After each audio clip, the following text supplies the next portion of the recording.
guys! Good day! Ayan! For today's video, another video for our intercom guys na nabili natin sa Shopee. Ito nga ang Gerelec C2 Pro. Ayan guys, ito yung laman nung package. Ang ganda nga din nito dahil nga may kasama na siyang pouch guys. After yung gamitin, pwede na yung ilagay sa loob ulit para itago. Ang ganda guys.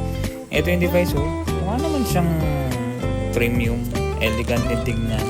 Actually, pwede din siyang hindi nakailaw. Okay? Ito yung mga gamit niya kasama. Ayan, may velcro na kasama at mga double-sided tape. And syempre charger guys. Type-C na nga pala yan. At kasama na rin dito yung importanteng bagay dito guys, which is yung instruction guide. Ayan guys. Ang ganda. Kompleto na rin naman. Kasama yung mic, hard mic and soft mic guys for full face and half face helmet. Ayan. Kompleto guys. Maganda naman yung mga kasama niya items. Ayan. Yung speaker dyan. Ayan yung soft mic.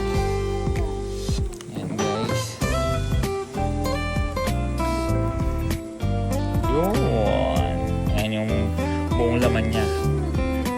Siyempre, nakakatawa doon, may case siya. After mo gamitin, pwede mo lang ilagay.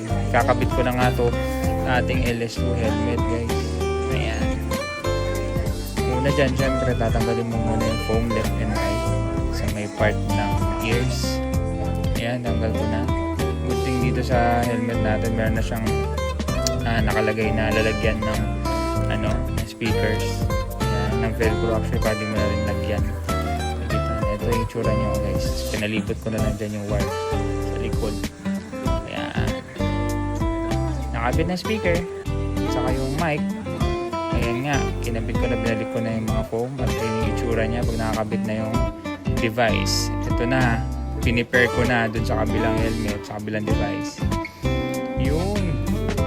Ready for ride out na guys. Let's go! Ayan nga. Try na namin. And guys, maraming salamat sa panonood. Hanggang sa susunod na video. Bye-bye!